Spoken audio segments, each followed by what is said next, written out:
அருள்மிகு வடிவுடையம்மனை வணங்கி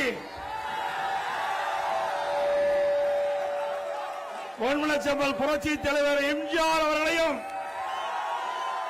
இதே புரட்சி தலைவி அம்மா அவர்களையும் இருவரும் தலைவர்களை வணங்கி திருவெட்டூர் சட்டமன்ற தொகுதி அதிமுக கோட்டை பொன்மனச்செம்மல் புரட்சி தலைவர் எம்ஜிஆர் புரட்சி தலைவி அம்மா இருவரும் தலைவருடைய கோட்டையாக விளங்கிய சட்டமன்ற தொகுதி திருவெட்டூர் சட்டமன்ற தொகுதி.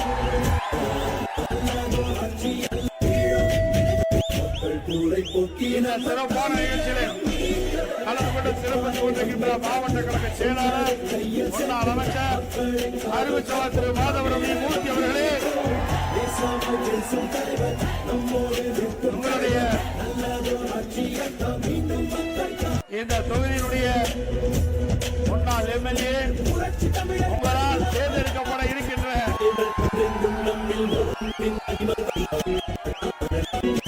அறிவுச்சாளர் குப்பன் எம்எல்ஏ அவர்களே மற்றும் நிகழ்ச்சியை கலந்து கொண்டு சிறப்பித்துக் கொண்டிருக்கின்ற நம்முடைய கழகத்தினுடைய பல்வேறு பொறுப்புகளை வைக்கின்ற நிர்வாகிகளே,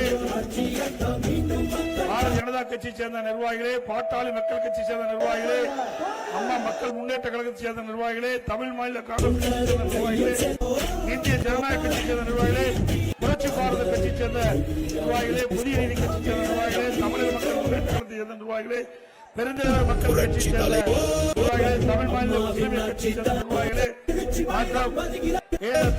முன்னிலைக்கின்ற அனைத்து இந்திய அண்ணா திராவிட முன்னேற்ற கழகத்திலே பல்வேறு பொறுப்புகளை வைக்கின்ற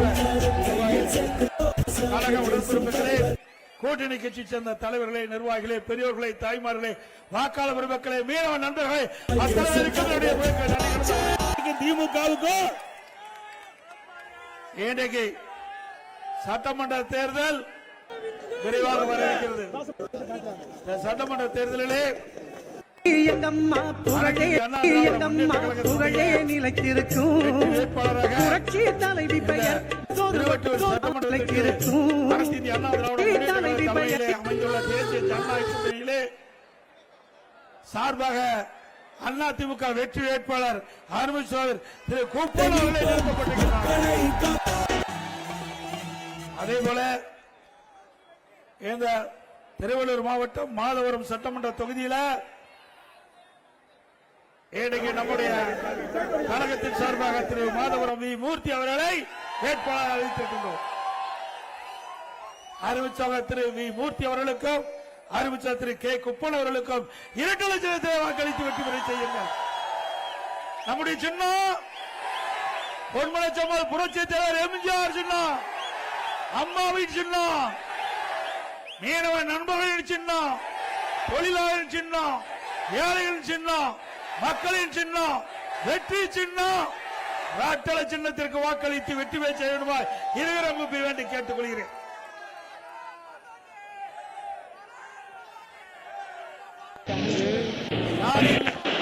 இரண்டு மாதத்துக்கு முன்பு தெரிவிச்சார். அந்த 2 மாதத்துக்கு முன்பு பத்திரிகை வாயிலாக ஊடகத்தின் வாயிலாக எடப்பாடி பழனிசாமி கடையை விரிச்சு வச்சுட்டு இருக்காரு, அவருக்கு எந்த கட்சியும் கூட்டணிக்கு வரலைன்னு. திரு ஸ்டாலின் அவர்களே, கூட்டணி தானாக அமைய வேண்டும், அதான் ஒரிஜினல் கூட்டணி. அப்படி அதிமுக தலைமையிலே அமைக்கப்பட்ட கூட்டணி இயற்கையான கூட்டணி. ஆனா திராவிட முன்னேற்ற கழக தலைமையில் அமைக்கப்பட்ட கூட்டணி அடிமை கூட்டணி. அடிமை கூட்டணி தானே. ஸ்டாலின் அவர்களே, 20 நாட்கள் நீங்கள் தொடர்ந்து கூட்டணி பேச்சுவார்த்தை நடத்திட்டு இருக்கிறீங்க. 20 நாட்கள் தொடர்ந்து திராவிட முன்னேற்ற கழகம் அந்த கூட்டணி கட்சி தலைவர்களை அழைத்து பேச்சுவார்த்தை நடத்திட்டு இருந்தீங்க. அதுவும் காங்கிரஸ் திமுக கூட்டணியில இருக்குமா இருக்காதா என்று வார்த்தை போர் தொலைக்காட்சியிலையும் பத்திரிகையில் வந்து கொண்டிருந்தது. காங்கிரஸ் கட்சியை சேர்ந்த மாநில பொறுப்பாளர் ஒரு கருத்தை சொல்றார், உடனே திமுக கட்சி சேர்ந்த அந்த தலைமை பொறுப்பில் இருக்கின்றவர் ஒரு கருத்தை சொன்னார். இப்படி 20 நாட்கள் வார்த்தை போர் நடந்து கொண்டிருந்தது. அது மட்டுமல்ல, இன்னைக்கு 20 நாட்கள் பல்வேறு அந்த கட்சியில கூட்டணி கட்சிகளும் தினந்தோறும் அழைத்து பேசி கடைசியில யாரெல்லாம் 10 வருஷம் தொடர்ந்து திமுகவுக்கு ஆதரவு கொடுத்துட்டு இருந்தார்களோ அந்த கட்சிக்கெல்லாம் ஸ்டாலின் வேட்டு வச்சுட்டார், ஆப்பு வச்சுட்டார்.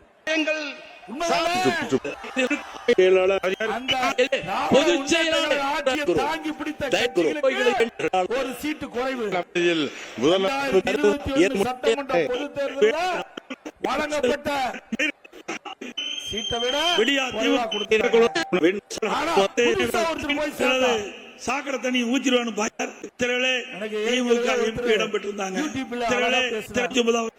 விலை போகாதவரு வேண்டுமென்றே திட்டமிட்ட நம்முடைய நிர்வாகி மீது 1 கோடிக்கு போறத 10 கோடிக்கு விலை அது மாதிரி நம்ம பேரை சொல்லி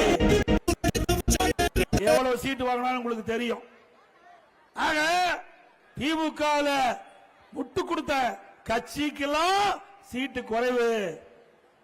10 ஆண்டு காலம் திமுகவுக்கு குரல் கொடுத்த கட்சிகள் எல்லாம் அங்கே போட்டியிடுகின்ற இடம் குறைத்து கொடுக்கப்பட்டது. சாபதில்லை என்று கூறி திமுகவுடைய முகம் என்பதை அந்த கூட்டணி கட்சி நிர்வாகிகளுக்கும் தலைமை கழக செயலாளர் திரு எஸ்.பி. வேலுமணி அவர்களுக்கும் மற்றும் வருகை தந்திருக்கின்ற அனைத்து தலைமை கழக நிர்வாகிகளுக்கும் கழகத்துடைய அழுது கொண்டே செயற்குழு பொதுக்குழு உறுப்பினர்களுக்கும் என்னுடைய வணக்கத்தை தெரிவித்துக் கொள்கிறேன். கூட்டணி எதிர்பாருங்க, முரண்பட்ட கூட்டணி. மகிழ்ச்சியோட இந்த கூட்டணியில அங்க முக்கிய கட்சிகள் இல்ல. ஆக அண்ணா திமுக பொறுத்த வரைக்கும் இன்றைக்கு மகிழ்ச்சியோட நம்ம கூட்டணி கட்சியில் இருக்கின்றன. நம்முடைய கூட்டணி வெற்றி கூட்டணி.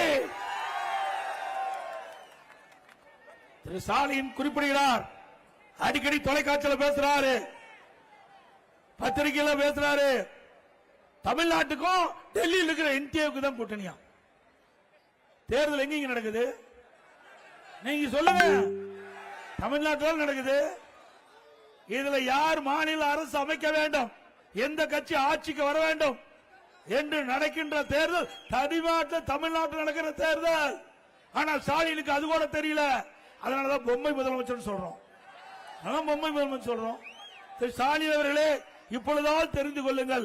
மக்களுக்கு தெரிகிறது கூட, சாதாரண மக்களுக்கு தெரிகின்ற உண்மை கூட, இந்த அடிப்படை உண்மை கூட தெரியாத முதலமைச்சர் இன்றைய முதலமைச்சர் ஸ்டாலின் அவர்கள். திரு ஸ்டாலின் அவர்களே, நாங்க தெளிவுபடுத்தி விட்டோம். எங்க கூட்டணியில் அண்ணா திமுக தான் தலைமை தாங்கும். அண்ணா திமுக தான் நம்முடைய கூட்டணிக்கு தலைமை தாங்குது. அண்ணா திமுக தான் ஆட்சி அமைக்குது. தேசிய ஜனநாயக கூட்டணியுடைய முதலமைச்சர் வேட்பாளர் இபிஎஸ் என்று அறிவிக்கப்பட்டது. முதலாக நம்ம கூட்டணி அமைச்சு மாண்புமிகு உள்துறை அமைச்சர் ஹோட்டல்ல நிருபர்கிட்ட பேட்டி குடிக்கின்ற பொழுது தெளிவுபடுத்தியாச்சு. ஸ்டாலினுக்கு நம்முடைய அதிமுக அரசு ஆண்ட போது குறை சொல்ல முடியல, அதிமுக ஆட்சி மீது குறை சொல்ல முடியல, அதிமுக கட்சி மீது குறை சொல்ல முடியல. அதனால நம்மை அவர்கள் எதிர்த்து பேசுவதற்கு தகுதி கிடையாது. திராண தெம்பு இல்லாத கட்சி திமுக கட்சி, திமுக தலைவர். உனக்கு தெம்பு திராணி இருந்தா எங்களை பத்தி பேசுங்க, நாங்க பதில் சொல்ல தயார். நான் அடிக்கடி பேசிட்டே இருக்கிறேன், சொல்லிட்டே இருக்கிறேன். மடியில கனமில்ல, வழியில பயமில்ல ஸ்டாலின் அவர்களே. உங்களை போல டெல்லியில விமான நிலையத்துக்கு போய் விமானம் ஏறினாவே போதும். எடப்பாடி பழனிசாமி டெல்லி போயிட்டார், எடப்பாடி பழனிசாமி டெல்லி போயிட்டார். டெல்லி போனா என்னையா தப்பு? என்ன தப்புங்க? பயம், பயம். அவ்வளவு ஊழல் செஞ்சிருக்கிறாங்க. அந்த ஊழல போய் எடப்பாடி பழனிசாமி மத்தியில் இருக்கிறது சொன்னா நமக்கு ஆபத்து வந்துவிடும் என்று அலறிக் கொண்டிருக்கின்ற காட்சிய ஸ்டாலினுடைய உணர்வு இருந்து தெரியுது. அது மட்டுமல்ல, உங்களுக்கு தெரியுது கூட ஸ்டாலினுக்கு தெரியல. அவரை நாட்டுடைய முதலமைச்சரான நாடு என்ன ஆகும் சிந்திச்சு பாருங்க. திரு ஸ்டாலின் அவர்களே, மக்களுக்கு உண்மை புரிந்து விட்டது. விழித்துக் கொண்டவர்களெல்லாம் பிழைத்துக் கொள்வார்கள். இன்றைக்கு தமிழகம் விழித்துக் கொண்டு விட்டது. திமுக என்ற ஆட்சி அகற்றப்பட வேண்டும் என்று மக்கள் முடிவு செய்து விட்டார்கள்.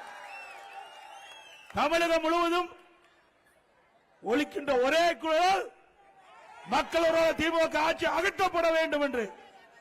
அந்த அடிப்படையில் தான் அனைத்து இந்திய அண்ணா திராவிட முன்னேற்ற கழக தலைமையிலே அமைக்கப்பட்ட தேசிய ஜனநாயக கூட்டணியிலே அங்கம் வைக்கின்ற கட்சிகள் எல்லாம் ஒருமித்த கருத்தோடு மக்களோட திமுக ஆட்சி அகற்ற வேண்டும் என்ற அடிப்படையிலே நாங்கள் கூட்டணி அமைச்சிருக்கிறோம். ஸ்டாலின் சொல்றார், எடப்பாடி பழனிசாமி பாரதிய ஜனதாவுக்கு அடிமை, எடப்பாடி பழனிசாமி டெல்லிக்கு அடிமை. ஸ்டாலின் அவர்களே, நீங்களும் தான் கூட்டணி வச்சிருந்த 2010 1999 கூட்டணி வச்சிருந்தாங்கல்ல நாடாளுமன்றத்தில். திமுக பாரதிய ஜனதா கூட்டணி இருந்ததுல. அப்போ பாரதிய ஜனதா நல்ல கட்சி. 2001 சட்டமன்ற பொதுத் தேர்தல் திராவிட முன்னேற்ற கழகம் பாரதிய ஜனதா கூட்டணி. அப்ப பாரதிய ஜனதா நல்ல கட்சி. திரு ஸ்டாலின் அவர்களே, அன்றைக்கும் பாரதிய ஜனதாவுக்கு இதே கொள்கை தான், இன்றைக்கும் அதே கொள்கை தான். அதில் இருக்கிற அதிகாரத்தில் இருக்கிற பிரைம் மினிஸ்டர் மாதிரி இருக்கலாம், அந்த கட்சியுடைய தலைவர்கள் மாதிரி இருக்கலாம், ஆனா பாரதிய ஜனதா கட்சியுடைய கொள்கை அப்படியே தான் இருக்குது, மாறல. ஆனா திராவிட முன்னேற்ற கழகம் வச்சா அந்த கட்சி நல்ல கட்சி, அண்ணா திமுக கூட்டணி வச்சா அந்த கட்சி மோசமான கட்சி. மக்கள் புரிந்து கொண்டார்கள். ஸ்டாலின் அவர்களே, இந்திய வரலாறுலேயே இன்றைக்கு நம்முடைய நாட்டுடைய பிரதமர் மரியாதைக்குரிய மாண்புமிகு மோடி அவர்கள் இன்றைக்கு இந்திய நாட்டை வல்லரசு நாடாக உருவாக்கி பாடுபடுகிறார். இன்றைக்கு உலக நாடுகள் இந்தியாவை திரும்பி பார்க்கின்ற அளவிற்கு தன்னுடைய உழைப்பை கொடுத்து திறமையை கொடுத்து இந்திய மக்களுடைய உயர்வை நிலைநாட்டியவர். ஏன் நீங்க எதிர்கட்சியா இருக்கும்போது திரு ஸ்டாலின் அவர்கள் எதிர்கட்சி வரிசையில் இருக்கின்ற பொழுது பாரத பிரதமர் தமிழ்நாட்டுக்கு வந்தபோது கருப்பு கொடி காட்டினீங்க, கருப்பு பலூன் விட்டுனீங்க. திமுக ஆட்சிக்கு வந்த பிறகு வெள்ளை கொடை பிடித்தார். வெள்ளை கொடை பிடித்த வேந்தர் இன்றைய முதலமைச்சர், ரட்டை வேடம் போடுகின்ற தலைவர், திராவிட முன்னேற்ற கழக தலைவர். பிறகு பல்வேறு நிகழ்ச்சிக்கு அழைத்து வந்து ரத்தன கம்பளம் விரிச்சு இன்றைக்கு பல மத்திய அரசு திட்டங்களுக்கு அடிக்கல் நாட்டப்பட்டது கலைவாணர் அவர்கள். ஆக திரு ஸ்டாலின் அவர்களே, எதிர்கட்சியா இருக்கின்ற ஒரு நிலைப்பாடு, ஆளுங்கட்சியா வந்த ஒரு நிலைப்பாடு, இரட்டை வேடம் போடுகின்ற ஒரே கட்சி திமுக கட்சி. அண்ணா திமுக அப்படி அல்ல. தமிழ்நாடு மக்கள் பாதிக்கின்ற பொழுது அதை எதிர்த்து குரல் கொடுக்கின்ற கட்சி அண்ணா திமுக கட்சி. நாங்கள் பாரதிய ஜனதாவோட கூட்டணி வச்சிருந்தோம். நான் முதலமைச்சர் இருந்த காலகட்டம் காவிரி நடுவர் மன்றம் தீர்ப்பு கொடுத்தது, உச்சநீதிமன்றம் தீர்ப்பு கொடுத்தது. அந்த உச்சநீதிமன்ற தீர்ப்பை அமுல்படுத்த காலதாமதம் செய்யப்பட்டது. உடனடியாக மத்திய அரசுக்கு அழுத்தம் கொடுத்தோம். நாடாளுமன்றத்தில் 22 நாட்கள் உச்சநீதிமன்ற தீர்ப்பை நடைமுறைப்படுத்த வேண்டும் என்று நாடாளுமன்றத்தை ஒத்திவைத்த கட்சி அண்ணா திமுக கட்சி. உனக்கு தில்லு திராணி இருந்தா ஒரு நாள் நாடாளுமன்றத்தில் ஒத்திவைக்க முடிஞ்சதா? இன்னைக்கு தமிழ்நாட்டு மக்களுடைய உரிமைகளை காப்பாற்ற வேண்டும், தமிழ்நாட்டு மக்களுடைய நியாயங்களை காப்பாற்றப்பட வேண்டும். இன்றைக்கு காவிரி நதிநீரை நம்பி இன்னைக்கு டெல்டா மாவட்டம் இருக்கின்றது.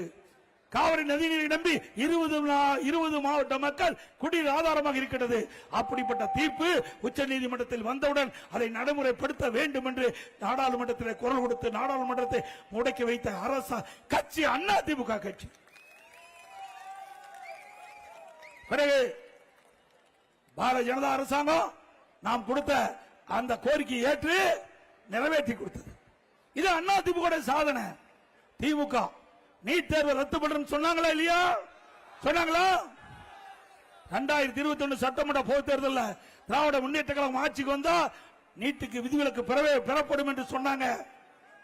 நீட்டுக்கு விதிவிலக்கு பெறவும் சொன்னாங்களா? திரு உதயநிதி அவர்கள் நீட்டு ரத்து செய்வதற்கு ரகசியம் இருக்குன்னு சொன்னாரு. நான் நீட் விலக்கை பெற வேண்டும் என்று சொன்னால் மத்திய அரசாங்கத்துடைய துணை வேண்டும். அத நாடாளுமன்றத்தில் பேசுறீங்களா? நாடாளுமன்றத்தில் அழுத்தம் கொடுத்து நாடாளுமன்றத்தில் ஒத்தி வைக்கின்ற அளவிற்கு நீங்கள் முயற்சி செஞ்சீங்களா? இல்லையே. அந்த தெம்பு திராணி அங்க கிடையாது. இந்த முதலமைச்சருக்கு தெம்பு திராணி கிடையாது. தமிழ்நாட்டு மக்கள் மீது அக்கறை கிடையாது. இப்பொழுது என்ன சொல்றாரு? கடந்த சட்டமன்ற கூட்டத்தொடரில் நீட்டுக்கு விதிவிலக்கு பெற முடியாதுன்னு சொல்லிட்டார். நீட்டுக்கு விதிவிலக்கு பெற முடியாதுன்னு சொன்னாரு. நீட்டை கொண்டு வந்தது காங்கிரஸ் கட்சி. அப்பொழுது திமுக கட்சி சேர்ந்த நாடாளுமன்ற இன்றைக்கு காந்தி செல்வன் என்ற நாடாளுமன்ற மத்திய சுகாதார இணையமைச்சராக இருந்தாரு. அப்பதான் நீட்டே கொண்டு வந்தாங்க. கொண்டு வந்தது அவர்கள் தான், எதிர்ப்பு தான் அவரு தான். எவ்வளவு வேடிக்கையா இருக்குது பாருங்க. கொண்டு வந்ததோ திமுக காங்கிரஸ், எதிர்ப்பதோ திமுக காங்கிரஸ். ஆக இப்படி சட்ட வேணும் போடுகின்ற கட்சி இந்த நாட்டுக்கு தேவைங்களா? இன்றைக்கு கடந்த தேர்தலில் வேண்டும் என்ற திட்டமிட்டு இளைஞர்களை பெற்றோர்களை ஏமாற்றி திமுக ஆட்சிக்கு வந்தா நீட் தேர்வு ரத்து செய்யப்படும் என்ற ஒரு வாக்குறுதி கொடுத்துவிட்டு அவர்களை வாக்குகளை பெற்று ஆட்சிக்கு வந்த பிறகு எந்த முயற்சி எடுக்கல. நான் சட்டமன்றத்தில் சொல்லிட்டாரு, உச்ச நீதிமன்ற தீர்ப்பு வந்து விட்டது, அதனால எங்களால ஒண்ணு செய்ய முடியல. அத்தையா நாங்களும் சொன்னோம். உச்ச நீதிமன்ற தீர்ப்பு அதை எதிர்த்து மாநில அரசு ஒண்ணு செய்ய முடியாதுன்னு நாங்களும் சொன்னோம். ஆனா திராவிட முன்னேற்ற கழகம் பொய்ய பொருந்துற மாதிரி செய்ய, பொய்ய பொருந்துற மாதிரி சொன்னா மெய்ய திருத்திருந்து முடிக்குமா? அப்படி மக்களிடத்தில் பொய்ய திருப்பி திருப்பி பேசி மாணவர்களை பெற்றோர்களை ஏமாற்றி வாக்களை பெற்று ஆட்சிக்கு வந்து இன்றைக்கு இந்த நீட் ரகசியத்தை சட்டமன்றத்தில் போட்டு உடைச்சிட்டாரு முதலமைச்சர் ஸ்டாலின் அவர்கள். நீட்டுக்கு விதிவிலக்கு பெற முடியாது என்று மக்களை எப்படி ஏமாற்றுகிறார் என்பதை எண்ணி பார்க்க வேண்டும். திரு ஸ்டாலின் அவர்களும் அவருடைய மகன் உதயநிதி ஸ்டாலின் அவர்களும் நாட்டை ஏமாற்றிக் கொண்டிருக்கிறார்கள், நாட்டை சுரண்டு கொண்டிருக்கிறார்கள். இன்றைக்கு ஒரு குடும்பம் பிழைக்க 8 கோடி மக்களை சுரண்டுவதை அனுமதிக்க முடியுமா? இன்னைக்கு ஆட்சியா செய்யறாங்க. ஆட்சி செய்யறாங்களா? எல்லா ஊழல், எல்லா துறையிலும் ஊழல், கலெக்ஷன் கமிஷன் கரப்ஷன், இதுதான் திமுக தாரக மந்திரம். இன்னைக்கு திரு கருணாநிதி அவர்கள் அவள் இருக்கிற பொழுது திரு ஸ்டாலின எப்படியாவது கட்சிக்கு தலைவராக்கணும் பார்த்தார். அவர் இறந்த பிறகு அதை ஆக்கிட்டார். அதே நேரத்தில் அவருடைய வாரிசார் திரு ஸ்டாலின் அவர்களை அப்பொழுது உயர்ந்த பதவிக்கு வர வேண்டும் என்று பார்த்தார். அதையும் செஞ்சு முடிச்சாங்க. இப்போ அதே வழியில் வந்த திரு ஸ்டாலின் அவர்கள் தன்னுடைய மகன் உதயநிதி அவர்களை முதல்ல எம்எல்ஏ ஆக்கினார், பிறகு அமைச்சராக்கினார், துணை முதலமைச்சர் ஆக்கியிருக்கார். திமுக கட்சிக்கு மாநில இளைஞர் செயலாளர் கொடுத்திருக்கிறார். ஆக திமுக என்பது கருணாநிதி குடும்பம், திரு கருணாநிதி குடும்பம் என்பது திமுக. ஆக பிரித்து பார்க்க முடியாது. அப்படிப்பட்ட குடும்ப ஆட்சி நாட்டுக்கு தேவைங்களா? வருகின்ற சட்டமன்ற பொது தேர்தலில் வாரிசு அரசியலுக்கு முற்றுப்புள்ளி வைப்பீங்களா?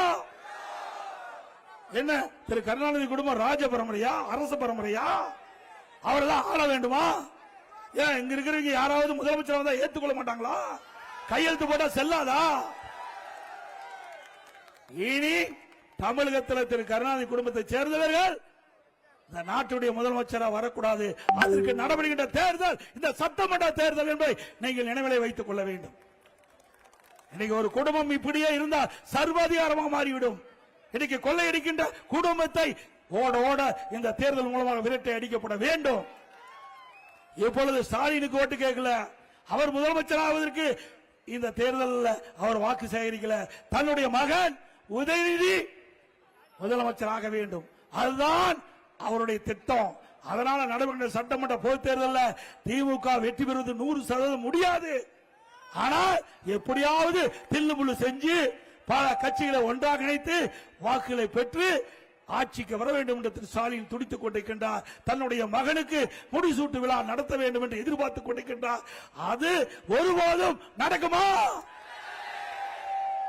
திரு ஸ்டாலின் அவர்களே, மக்கள் தெளிவாக இருக்கின்றார்கள். இனி திரு கருணாநிதி குடும்பம் இந்த நாட்டை ஆண்டா நாடு சுடுகாடாயிரும். நாட்டு மக்களை சுருண்டினது போதும்.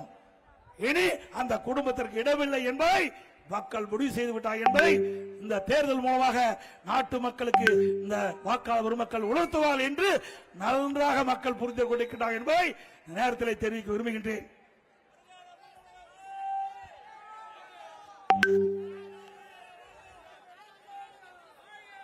இன்றைக்கு எல்லாத்திலையும் ஊழல். இந்த டாய்லெட் அதுல பராமரிக்கிறதுல கூட ஊழல், கேவலம். நல்லா எண்ணி பாருங்க, டாய்லெட் பராமரிப்பதில் மாநகராட்சியில் ஊழல். இப்படிப்பட்ட மோசமான ஆட்சி தேவைங்களா நாட்டுக்கு? இன்னைக்கு மதுரையில பாத்தீங்கன்னா, மதுரையில திமுக அரசாங்கம் தான் இருக்குது, திமுக மேயர் தான் இருக்காரு. அங்க 200 கோடி வரி வருவாயில முறைகேடு நடைபெற்றதா இந்த திமுக அரசாங்கம் தான் கண்டுபிடிச்சிருக்கு. திமுக மேயர் ராஜினாமா பண்ணிட்டார், மண்டல குழு தலைவர் ராஜினாமா பண்ணிட்டாங்க, நிலைக்குழு உறுப்பினர் ராஜினாமா பண்ணிட்டாங்க. ஆனா மேயரை மேல எந்த நடவடிக்கை எடுக்கல. மேயருடைய கணவரை அப்படியே அரஸ்ட் பண்ணி ஒரு 10 நாள் சிறையில் வச்சு வெளியிட்டாங்க. இதுதான் திமுக ஆட்சியுடைய நிலைமை. மதுரையில் ஆட்டுக்கு வரி, மாட்டுக்கு வரி, குதிரைக்கு வரி, பன்னிக்கு வரி. பன்னிக்கு போட்ட வரி கூட கொள்ளையடிக்கிற ஆட்சி வேணுங்களா? உலகத்தில் பன்னிக்கு போட்ட வரியில கூட ஊழல் செய்த அரசாங்கம் திமுக அரசு. அங்கதான் இல்ல, திண்டுக்கல்ல ஊழல், காஞ்சிபுரத்தில் பிரச்சனை, கோயம்புத்தூர் பிரச்சனை, திருநெல்வேலியில் பிரச்சனை. இதெல்லாம் மேயர்கள் பங்கு பிரிப்பதில் பிரச்சனை. இப்படிப்பட்ட மோசமான ஆட்சி தமிழகத்தில் தொடர வேணுங்களா?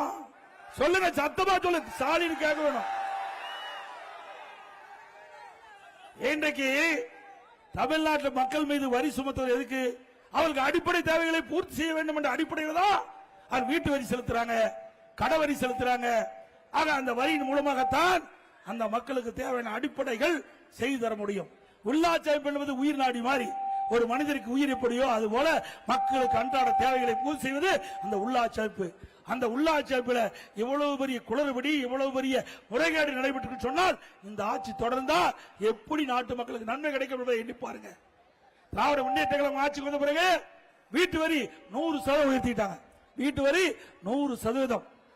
ஒவ்வொரு வருஷமும் 6% கூடுதல் வரி நேற்று தினம் அறிவிச்சிட்டாங்க. போன வருஷம் 6%, இந்த வருஷம் 6%. இப்போ 112% வரி வசூல். அண்ணா திமுக ஆட்சி இருந்ததை விட 112% வீட்டு வரி உயர்வு. கடைக்கு வரி 180% உயர்வு, ஆண்டுக்கு 6% உயர்வு. அதே போல மின் கட்டணம் 52% உயர்த்திட்டாங்க, ஆண்டுக்கு 5% வரி உயர்வு. 3 ஆண்டுல 15% உயர்வு. ஆக 67% வீட்டு கரண்ட் பில் உயர்ந்து விட்டது. இன்னைக்கு கரண்ட் தொட்டா தான் ஷேக் அடிக்கும், கரண்ட் பில்ல கேட்டாலே ஷேக் அடிக்குது. அந்த நிலைக்கு இன்னைக்கு மின்கட்டணம் உயர்ந்து போச்சு. உண்மைதானே? கடுமையான மின்கட்டண உயர்வு. இதை பற்றி கவலை இல்ல. விலைவாசி உயர்வு. இன்னைக்கு அண்ணா திமுக ஆட்சியில அரிசி விலை என்ன சிந்திச்சு பாருங்க. இன்னைக்கு 1 கிலோ 30 ரூபாய் உயர்ந்து போச்சு, அரிசி விலை, சாப்பாட்டு விலை. அதே போல எண்ணெய் விலை 1 கிலோ 60 ரூபாய் உயர்ந்து போச்சு. அண்ணா திமுக ஆட்சிக்கு திமுக ஆட்சிக்கு 60 ரூபாய் உயர்ந்து போச்சு. பருப்பு விலை கிட்டத்தட்ட 55 ரூபாய் உயர்ந்து போச்சு. ஆக இன்றைக்கு உணவுப் பொருள் விலை அதிகரித்து விட்டது. இன்றைக்கு அண்ணா திமுக ஆட்சி இருக்கின்ற பொழுது இப்படி அத்தியாவசிய உணவுப் பொருள் விலை ஏறுகின்ற பொழுது அந்த உணவுப் பொருள் விலையை கட்டுப்படுத்துவதற்கு கட்டுப்பாட்டு நிதியம் என்ற 100 கோடி ஒதுக்கி எந்த உணவுப் பொருள் விலை ஏறுகிறதோ அந்த உணவுப் பொருள் எந்த மாநிலத்தில் விலை குறைவா இருக்குதோ அங்க போய் கூட்டுறவு துறையின் மூலமாக கொள்முதல் செஞ்சு தமிழ்நாட்டுக்கு கொண்டு வந்து கூட்டுறவு துறையின் மூலமாக அதை விநியோகம் செஞ்சு விலை ஏற்றத்தை தடுத்த அரசாங்கம் அண்ணா திமுக அரசாங்கம். அதையெல்லாம் கவலையே இல்லை. யார் எக்கடி கட்டு போனா என்ன, தன் குடும்பம் இருந்தா போதும், குடும்பம் செல்வ செழிப்பா இருந்தா போதும் செய்கின்ற ஒரே முதலமைச்சர் தமிழ்நாடு முதலமைச்சர் ஸ்டாலின் அவர். இதுதான் இப்படி இருக்குன்னா டாஸ்மாக் நல்லா தெரியும். 10 ரூபா, 10 ரூபா தெரியுங்களா? 10 ரூபாய் எல்லாம் மறந்துட்டாங்க. ஆனா 10 ரூபாய ஞாபகப்படுத்துறது திமுக ஆட்சியில. தமிழ்நாட்டில் கிட்டத்தட்ட 6000 மதுக்கடைகள் இருக்குது, 6000 டாஸ்மாக் கடை. ஒரு நாளைக்கு 1.5 கோடி பாட்டில் விற்குது. ஒரு பாட்டிலுக்கு 10 ரூபா வசூல் பண்றாங்க. அப்படின்னா ஒரு நாளைக்கு 15 கோடி, மாசத்துக்கு கிட்டத்தட்ட 450 கோடி, வருஷத்துக்கு 5400 கோடி, 5 வருஷத்துல சுமார் 24,000 கோடி.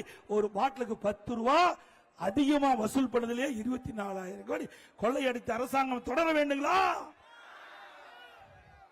இன்றைக்கு டாஸ்மாக் நிறுவனத்தில் அமலாக்கத்துறை சோதனை நடத்தி ஆதாரத்தோடு இன்றைக்கு கையில் வச்சிருக்கிறாங்க. அண்ணா திமுக ஆட்சி வந்தா அதை தூசி தட்டி எடுத்து இன்றைக்கு சட்ட ரீதியாக நடவடிக்கை எடுக்கப்படும். அதோட ஸ்டாலின் வருமானமே இல்லைங்கிறாரு. ஆனா பேனா வைக்கிறதுக்கு எங்க இருந்து வருமானம் வந்து? எழுதாத பேனாவை நடுக்கல்ல கொண்டு வைக்கிறார். அப்பா நினைவா யார் விட்டு பணம்? உங்களுடைய வரி பணங்க. சரி வெயிங்க வேணாங்கள. திரு கருணாநிதி குடும்பத்துடைய ட்ரஸ்ட்ல 8000 கோடி இருக்குது. எவ்வளவு கோடி? நல்லா சத்தமா சொல்லுங்க, நாட்டு மக்களுக்கு தெரிய வேணும். திரு கருணாநிதி குடும்பத்துடைய ட்ரஸ்ட்ல 8000 கோடி. அந்த பணத்தில் எடுத்து போய் உங்க அப்பா நினைவா ஒரு நடுக்கடல்ல பேனா வையி, எழுத ஒரு மலையே கட்டு. யாரு வேண்டாங்கிறான்? ஏங்க எழுதாத பணம் எங்க வச்சா என்ன? சரி உங்க அப்பாவுக்கு நினைவு மண்டம் கட்டினீங்க, ரைட், ஒத்துக்கலாம். முன்னாள் முதலமைச்சர் திமுக தலைவர் வைங்க, யாரு அதுக்கு அவருடைய நினைவு மண்டத்துக்கு முன்னாடியே ஒரு 2 கோடி ரூபாயில ஒரு பேனா வைங்களே, நினைவு சின்னமா. யார் வேண்டாங்கிறா? எழுதாத பேனாவுக்கு எதுக்கு 82 கோடி? இவருதான் இப்படின்னா இவர் மகன் அதோட கார் பந்தயம் நடத்துறார். நாட்டுக்கு அது அவசியமா? கார் பந்தயம் பல 100 கோடி ரூபாய் செலவழிச்சு தமிழ்நாட்டில் கார் பந்தயம் நடத்திட்டு இருக்கார். இப்படிப்பட்ட பொறுப்பற்ற ஆட்சி தேவைங்களா? மக்களுடைய வரிப்பணம் ஊதாரி செலவு செய்கின்ற ஆட்சி தொடர வேண்டுமா? அதோட இப்ப அண்மையில அமலாக்கத்துறை இன்றைக்கு அவர் சோதனை செய்கின்ற பொழுது இன்றைக்கு நகர்ப்புற வளர்ச்சித்துறை, குடிநீர் வழங்கல் துறையில் அதுல முறைகேடு நடைபெற்றதாக சுமார் 1000 கோடி முறைகேடு நடைபெற்றதாக கண்டுபிடிச்சு அதனுடைய அறிக்கையை இன்றைக்கு தமிழகத்தில் இருக்கின்ற சட்ட ஒழுங்கு டிஜிபிக்கு அனுப்பிச்சு எஃப்ஐஆர் போடுன்னு 3 முறை அறிக்கை வெளியிட்டாங்க. அந்த அறிக்கைக்கு எந்த நடவடிக்கை எடுக்கல. அண்ணா திமுக சார்பாக நம்ம கோர்ட்டில் போட்டோம், நீதிமன்றத்தில். நீதிமன்றம் அமலாக்கத்துறை அனுப்பப்பட்ட அறிக்கையில அதுல ஆதாரம் இருக்குது, அதுக்கு உண்டான நடவடிக்கை எடுக்கிறாங்க. இதுவரைக்கும் இல்ல. அண்ணா திமுக ஆட்சிக்கு வந்த உடனே அமலாக்கத்துறை சோதனை நடத்தி அதில் கண்டுபிடிக்கப்பட்ட அந்த உண்மை தன்மையின் அடிப்படையில் சட்ட நீதியாக நடவடிக்கை எடுக்கப்படும். அண்ணா திமுக ஆட்சியில் இப்படி ஊழல் புரிகின்ற ஆட்சி தொடர வேண்டுங்களா?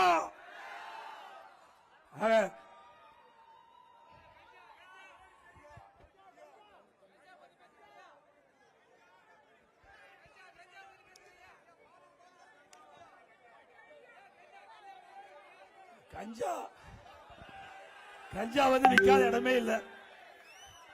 இன்றைக்கு தமிழகம் முழுவதும் எது கிடைக்குதோ இல்லையோ கஞ்சா தாராளமா கிடைக்குது. நான் வந்து இந்த ஆட்சி அமைந்தவுடன் முதல் ஆண்டே நான் குறிப்பிட்டேன் முதலமைச்சர்கிட்ட, சட்டமன்றத்தில் பிரதான எதிர்க்கட்சி தலைவர் என்ற முறையில் முதலமைச்சருடைய கவனத்துக்கு கொண்டு வந்தேன். திரு ஸ்டாலின் அவர்களே, தமிழகத்தில் எங்கே பார்த்தாலும் கஞ்சா விற்பனை அமோகமாக நடைபெற்றுக் கொண்டிருக்கிறது. பல வடிவத்தில் போதைப் பொருள் விற்பனை ஆகிறது. அதை தடுத்து நிறுத்துங்கள் என்று முதலமைச்சருடைய கவனத்திற்கு நேரடியாக கொண்டு வந்தேன். ஊடகத்தின் வாயிலாக பேட்டி கொடுத்தேன், பத்திரிகை அறிக்கை வெளியிட்டேன். ஒண்ணுமே நடக்கல. ஆனா 2022 என்று நினைக்கின்றேன் அந்த கொள்கை விளக்க குறிப்பு, அந்த உள்துறை கொள்கை மதுவிலக்கு கொள்கை விளக்க குறிப்பில் 20வது பக்கத்தில் 2வது பேராவில் திரு முதலமைச்சரே ஒரு கருத்து சொல்லியிருக்கார். நான் அந்த புத்தகத்தை எடுத்து, இதுக்கு இந்த துறைக்கு நீங்க தானே அமைச்சர்? ஆமா, நான் தான் அமைச்சர். அப்படின்னா 20வது பக்கத்தில் 2வது பேராவில் சொல்லியிருக்கிறீங்க, பள்ளிக்கரியில கல்லூரிக்கு அருகில 2348 பேர் கஞ்சா வைத்திருந்ததாக கண்டுபிடிக்கப்பட்டிருக்குது. ஆனா கைது செய்யப்பட்டது 148 பேர். மற்றவர்கள் என்ன ஆனான்னு கேட்டேன். மற்றவங்க திமுக காரன். அப்புறம் எங்க கஞ்சாவை கட்டுப்படுத்துறது? சட்டமன்றத்தில் அவர் அளித்த கொள்கை விளக்க குறிப்பில் அவர் முதலமைச்சராக வைத்த அந்த இலாக்காவில் குறிப்பிட்டிருக்காங்க.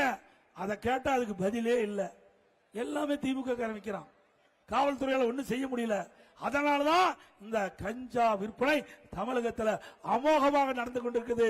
இதை கட்டுப்படுத்த இந்த அரசு தவறிய காரணத்தினால இளைஞர்கள், மாணவர்கள், பொதுமக்கள் இந்த கஞ்சா போதைக்கு அடிமையாகி பல்வேறு குற்ற செயலில் ஈடுபடுறாங்க. இந்த கஞ்சா போதைக்கு அடிமையாகி என்ன செய்வதென்றே தெரியாமல் தன்னை அறியாமலே குற்ற செயலில் ஈடுபடுறாங்க. கொலை, கொல்ல, திருட்டு, வழிப்பறிவு, பாலியல் கொடுமை நடக்காத நாளே இல்லை. 2 வயசு சிறுமி கூட விட்டு வைக்கிறது. பச்சை குழந்தை கிருஷ்ணகிரியில 2 வயசு குழந்தைய பாலியல் சீண்டல் உட்படுத்தப்பட்டு அந்த குழந்தை கொலை செய்யப்பட்டிருக்காங்க. அண்மையில விளாத்திக்குளம் தூத்துக்குடி மாவட்டத்தில் பள்ளிக்கு போன சிறுமி அங்க பாலியல் சீண்டல்ல கொலை செய்யப்பட்டிருக்காங்க. போராட்டம் நடந்துகிட்டு இருக்குது. இப்படிப்பட்ட அவல ஆட்சி தொடர வேண்டுங்களா? அண்ணா திமுக ஆட்சிக்கு வந்தா முதல் வேலை போதைப் பொருள் நடமாட்டத்தை முற்றிலும் தடுத்து நிறுத்தப்படும். அண்ணா திமுக ஆட்சி சட்டத்தின் ஆட்சியாக இருக்கும். எங்களுடைய ஆட்சியில இப்படிப்பட்ட நிகழ்வு நடக்க நாங்க விட மாட்டோம்.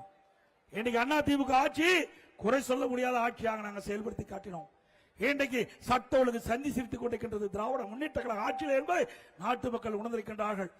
ஆக திராவிட முன்னேற்ற கழக தலைவர் ஒரு பொம்மை முதலமைச்சர் இருக்கின்ற காரணத்தாலே சட்ட ஒழுங்கை நிர்வகிக்க முடியாம இன்றைக்கு தமிழகத்திலே மாணவர்கள் இளைஞர்கள் இந்த போதைக்கு அடிமையாகி சீரழியக்கூடிய காட்சி தமிழகத்திலே பார்க்கப்படுகிறது. அண்ணா திமுக ஆட்சி உங்களுடைய மகத்தான ஆதரவிலே மலரும். இதற்கு ஒரு முற்றுப்புள்ளி வைக்கப்படும். கொரோனா காலம் உங்களுக்கு எப்படின்னு தெரியும். கிட்டத்தட்ட ஒரு வருடம் மக்கள் வெளியிலே வர முடியல. வர முடிஞ்சதுங்களா? இன்றைக்கு காற்றுல எளிதா பரவக்கூடிய வைரஸ் கொரோனா வைரஸ், அது ஒரு மனிதனை தாக்கினால் உயிருக்கு ஆபத்து ஏற்பட்டுவிடும். அப்படிப்பட்ட காலகட்டத்தில் கூட திறமையாக நாங்கள் செயல்பட்டு விலை மதிக்க முடியாத உயிரை காப்பாற்றிய அரசாங்கம் அண்ணா திமுக அரசாங்கம். மக்களுக்கு வேலை கிடையாது, வருமானம் இல்ல, அந்த காலகட்டத்தில் கூட விலைவாசி ஏறல. இன்னைக்கு மக்கள் பாதிக்கப்படக்கூடாது என்பதற்காக ஒரு வருஷம் ரேஷன் கடையில விலையில அரிசி கொடுத்தோம், விலையில எண்ணெய் கொடுத்தோம், விலையில சக்கரை கொடுத்தோம் இல்லைங்க. எல்லா குடும்பத்துக்கும் 1000 ரூபாய் பணம் கொடுத்தோம். மெட்ராஸ்ல மீண்டும் 1000 ரூபாய் கொடுத்தோம். 2000 ரூபாய் குடும்பத்தை கொடுத்தோம். அதே நேரத்தில் பொங்கல் வந்தது, தை பொங்கல் எல்லா இல்லங்களிலும் சிறப்பாக கொண்டாடும் என்பதற்காக எல்லா குடும்பத்தினருக்கும் 2500 ரூபாய் பொங்கல் தொகுப்பு பரிசா கொடுத்தோம். ஒரு வருஷம் வருமானம் கிடையாதுங்க. ஒரு வருஷம் அரசாங்கத்துக்கு வருமானம் கிடையாது. டாஸ்மாக் கடைகள் மூடப்பட்டது, வருமானம் கிடையாது. பத்திரப்பதிவு இல்ல, வருமானம் இல்ல. ரோட் டாக்ஸ் இல்ல, ஜிஎஸ்டி வரி, தொழிற்சாலை இயங்கல, கடை திறக்கல, வரி வருவாய் இல்ல. பெட்ரோல் டீசல் பேங்க் மூடப்பட்டது, வரி வருவாய் இல்ல. இப்படி எக்ஸைஸ் வரி எதுவுமே இல்ல. 1 ரூபாய் வரி இல்லாம ஆட்சி செய்த ஒரே அரசாங்கம் அண்ணா திமுக அரசாங்கம். ஆனா இந்த ஆட்சியில் அப்படியா? அண்ணா திமுக ஆட்சியில் இருந்ததை விட 1,36,000 கோடி கூடுதலா வருமானம் வருது. ஆண்டுக்கு ஒரு தண்டு, ஆண்டுக்கு 1,36,000 கோடி கூடுதலா வருமானம் வருது. அப்படி கூடுதலா வருமானம் வந்த போது கூட கடன் வாங்க வேண்டிய அவசியம் என்ன? இன்னைக்கு 5 லட்சம் கோடி கடன் வாங்கிட்டீங்க. 5 லட்சம் கோடி இந்த கடனை யார் அடைப்பது? மக்கள் தான் அடைக்க வேண்டும். எப்படி அடைக்க முடியும்? வரி போட்டு தான் அடைக்க முடியும். ஆக இப்படி கொடுங்கோல் ஆட்சி தேவையா? ஸ்டாலின் எப்பொழுது பார்த்தாலும் சூப்பர் முதலமைச்சரா, இந்திய நாட்டிற்கே வழிகாட்டியான ஆட்சி திமுக ஆட்சியா, இந்தியாவுக்கே வழிகாட்டியான ஆட்சி திமுக ஆட்சியா. ஆமா, கடன் வாங்குவதிலே முதல் மாநிலம் தமிழ்நாடு. கடன் வாங்குதல நல்லா சத்தமா சொல்லு, கடன் வாங்குதல முதல் மாநிலம் தமிழ்நாடு. வெக்கமா இல்ல? 1 ரூபாய் வருமானம் இல்லாத சிறப்பான ஆட்சி செய்த அரசாங்கம் எப்படி பல லட்சம் கோடி வருமானம் வந்து 5 லட்சம் கோடி கடன் வாங்குற அரசாங்கம் எப்படி என்று சிந்திச்சு பாருங்க. எந்த அரசாங்கம் சிறந்த அரசாங்கம் என்று எடை போட்டு சீர்தூக்கி அண்ணா திமுக ஆதரிகள், அண்ணா திமுக கூட்டணி ஆதரிகள், அண்ணா திமுக வேட்பாளரை வெற்றி பெற செய்யுங்கள். இன்றைக்கு அண்ணா திமுக ஆட்சியில மீனவர் பெருமக்களுக்கு நிறைய திட்டங்களை நிறைவேற்றி தந்திருக்கிறோம். நீங்க பாத்தீங்களா, இன்றைக்கு மீனவர்கள் மீன்பிடி தொழிலில் ஈடுபடுகின்ற பொழுது ஏதாவது ஒரு சூழ்நிலையில் உயிரிழந்தா அந்த குடும்பத்துக்கு 25 லட்சம் ரூபாய் குடும்ப நிதி வழங்கப்படும். அதோட மீனவர் குடும்பங்கள் வீடு இல்லாம இருந்தா அந்த ஏழை மக்களுக்கு அண்ணா திமுக அரசிலே அவளுக்கு விலையில்லாம வீடு கட்டி தரப்படும். அதே போல மீன்பிடி தொழில் ஈடுபட்டுகின்ற மீனவர்கள் அவர்களுக்கு காப்பீடு வழங்கப்படும். பிரீமியத்தை அரசாங்கமே செலுத்தப்படும். அதோட மீன்பிடி தடைகாலம் 8000 ரூபாய் வழங்கிட்டு இருக்காங்க, அது 12,000 ரூபாயாக உயர்த்தி வழங்கப்படும். அது மட்டும் இல்லாம அந்த மீனவர்கள் ஏதாவது நடுக்கடலில் பாதிப்பு ஏற்பட்டா தொலைத்தொடர்பு வசதி ஏற்படுத்தி கொடுக்கப்படும். மீனவர்கள் மாதம் மாதம் மானிய விலையில் வழங்கப்படும் டீசல் 500 லிட்டராக உயர்த்தப்படும். அதோட அவர்களுக்கு விற்பனை வரி ரத்து செய்ய நடவடிக்கை எடுக்கப்படும் என்ற நேரத்தில் தெரிவிக்கிறேன். திருவொற்றியூர் குப்பத்தில் அதிமுக ஆட்சி இருக்கிற பொழுதுதான் மீன்பிடி துறைமுகம் அமைப்பதற்கு நடவடிக்கை எடுக்கப்பட்டது. தமிழ்நாடு முழுவதும் மீனவர்கள் வைத்த கோரிக்கையின் அடிப்படையில் ஆங்காங்க மீன்பிடி துறைமுகம் அமைச்சோம். தூண்டில் விலை அமைக்கப்பட்டது. அங்க கடல் அரிப்பை தடுப்பதற்கு தடுப்பு சுவர் அமைக்கப்பட்டது. இன்றைக்கு அதிமுக ஆட்சியில் தான் இந்த செய்தியெல்லாம் இந்த திட்டத்தெல்லாம் கொண்டாந்தோம். அதுல இறகுதளம் மீன்பிடி இறகுதளத்தை அமைச்சு கொடுத்தோம். பல இடத்துல மீன்பிடி துறைகள் அமைக்கப்பட்ட அரசாங்கம் அதிமுக அரசாங்கம். மீனவருடைய நண்பன் என்று சொன்னால் அது அனைத்து இந்திய அண்ணா திராவிட முன்னேற்ற கழக அரசாங்கம். இந்த நேரத்தில் தெரிவித்து இன்றைக்கு அனைத்து இந்திய அண்ணா திராவிட முன்னேற்ற கழகத்தின் சார்பாக பல்வேறு அறிவிப்புகளை வெளியிட்டுகிறோம். அதுல இந்த ஆட்சியில கடுமையான விலைவாசி உயர்வு, பல வரியிலான மக்கள் பாதிக்கப்பட்டிருக்கிறாங்க. அப்படி பாதிக்கப்பட்ட மக்கள் அதிலிருந்து விடுபட வேண்டும் என்ற அடிப்படையில் எல்லா குடும்ப அட்டைக்கும் 10,000 ரூபாய் உதவித்தொகை வழங்கப்படும்.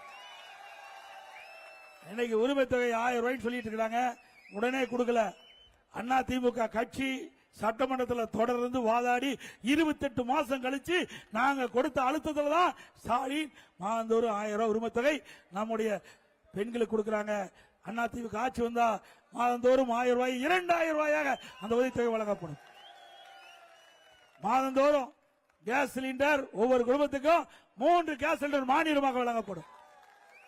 நம்முடைய பெண்கள் பணிக்கு செல்வதற்கும் பணி முடிந்த பிறகு வீடு திரும்புவதற்கும் அம்மா இருசக்கர வாங்க 25,000 மானியம் வழங்கப்படும். 5 லட்சம் பேருக்கு அம்மா இருசக்கர வாகனம் வழங்கப்படும். இப்ப அம்மா இருசக்கர வாகனம் வந்து எலக்ட்ரிக் ஸ்கூட்டர் 33,000 ரூபாய், 25,000 ரூபாய் கொடுத்தா 8,000 ரூபாய் போட்டா போதும். மாசம் 500 ரூபாய் கட்டினாவே அவர்கள் ஸ்கூட்டர் வந்துருது. எளிய முறையில் பெண்களுக்கு கொடுக்கப்பட்ட ஒரு வாய்ப்பு. அதே மாதிரி இன்றைக்கு தீபாவளி பண்டிகைகளுக்கு பெண்களுக்கு பட்டுப்புடவை வழங்கப்படும்.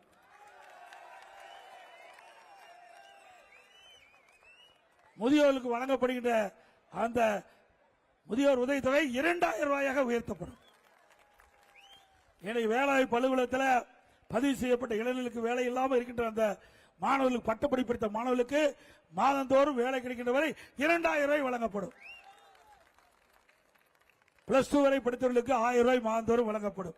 சாலை ஓரமாக இன்னைக்கு நகரத்தில் நடைபாதை சாலை ஓரமாக கடை வைத்திருக்கின்றவர்கள் கூட்டுறவு வங்கியில் வாங்கிய கடன் முழுவதும் தள்ளுபடி செய்யப்படும். அதேபோல புதிய கடை வைப்பவர்களுக்கு 2 லட்சம் வரை அவருக்கு கடன் அளிக்கப்படும்.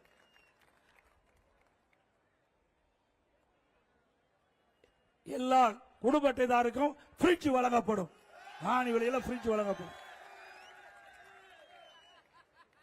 அதே போல ஒவ்வொரு பொங்கல் என்றும் 1000 ரூபாய் பொங்கல் தொகுப்போடு பொங்கல் பரிசாக வழங்கப்படும். அதே போல கட்டட தொழிலாளர்கள் அந்த பணியில ஈடுபட்டுகின்ற பொழுது தவறி விழுந்து உயிரிழந்தார், அந்த குடும்பத்துக்கு 25 லட்சம் ரூபாய் வழங்கப்படும். அந்த கட்டட தொழில் ஈடுபட்டிருக்கிற அத்தனை பேருக்கு காப்பீட்டில் சேர்க்கப்பட்டு பிரிமிய தொகை அரசாங்கமே செலுத்தும். இப்படி உழைக்கின்ற மக்கள் இன்றைக்கு கடைக்கோட்டிருக்கின்ற மக்களுக்கு தேவையான நன்மைகள் செய்வதிலே முதலிடத்தில் இருப்பது அனைத்து இந்திய அண்ணா திராவிட முன்னேற்ற கழகம் என்பதை இந்த நேரத்தில் தெரிவித்து வருகின்ற சட்டமன்ற தேர்தலிலே நம்முடைய திருவொற்றியூர் நம்முடைய அனைத்து இந்திய அண்ணா திராவிட முன்னேற்ற கழகத்துடைய வெற்றி வேட்பாளர் அறிவிச்ச குப்பன் அவர்களுக்கு 2 லட்சத்தில் வாக்களித்து வெற்றி பெற்றார். மாதவரம் சட்டமன்ற தொகுதியிலே போட்டியிடுகின்ற கழகத்தின் சார்பாக போட்டியிடுகின்ற அறிவிச்ச திரு மாதவரம் வி மூர்த்தி அவர்களுக்கு 2 லட்சத்தில் வாக்களித்து வெற்றி பெற்றார். மக்களை காப்போம், தமிழகத்தை மீட்போம், மக்களை தமிழகத்தை மக்களை தமிழகத்தை மக்களை தமிழகத்தை ஸ்டாலின் மாடல் அரசு, ஃபெயில் மாடல் அரசு, பை பை ஸ்டாலின்.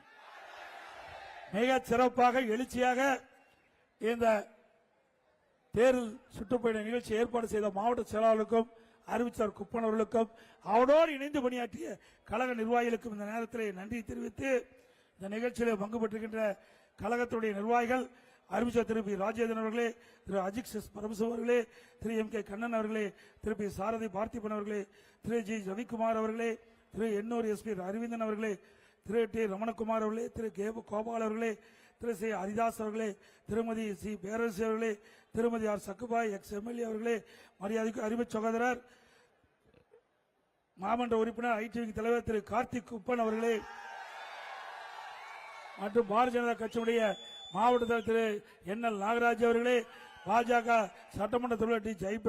ஜெய் கணேஷ் அவர்களே, பாமக மாவட்ட செயலாளர் திரு ஆர். சிவபிரகாசம் அவர்களே, பாமக மாநில செயற்குழு திரு அப்பு கவுண்டர் அவர்களே, அம்மா மக்கள் முன்னேற்ற கழக மாவட்ட செயலாளர் திரு சி. பி. ராமஜெயம் அவர்களே, பாமக மேனவணி செயலாளர் திரு முன்னாள் எம்எல்ஏ திரு டி. ஆறுமுகம் அவர்களே, தமாக மண்டல தலைவர் திரு எம். ஆர். வீரா அவர்களே, தமாக வடக்கு பொதுச் செயலாளர் திரு பெரியசாமி அவர்களே, புரட்சி பாரத கட்சியுடைய மாவட்ட செயலாளர் திரு ஓஜி நரேந்திரன் அவர்களே, புரட்சி பாரத கட்சியினுடைய மாவட்ட பொருளாளர் திரு திருமலைராஜன் அவர்களே மற்றும் நம்முடைய கூட்டணியில் இருக்கின்ற பெருந்தோர் மக்கள் கட்சியை சேர்ந்த நிர்வாகிகளே, ஐஜேகே கட்சியை சேர்ந்த தலைவர்களே, நிர்வாகிகளே, தமிழக மக்கள் முன்னேற்ற கட்சியை சேர்ந்த நிர்வாகிகளே, புதிய நீதி கட்சியை சேர்ந்த நிர்வாகிகளே, நம்ம கூட்டணியில் அங்க வைக்கின்ற கட்சியுடைய தலைவர்களே, நிர்வாகிகளை வருகிறது சிறப்பத்தை கொண்டிருக்கின்ற கழகத்தினுடைய அனைத்து மட்ட நிர்வாகிகளே, கூட்டணி கட்சியை சேர்ந்த நிர்வாகிகளே, பெரியவர்களை, தாய்மார்களே, வாக்காளர் மக்களே, பத்திரிகையாளர்களே, அத்தனை பேருக்கும் நன்றி நன்றி நன்றி. வணக்கம்.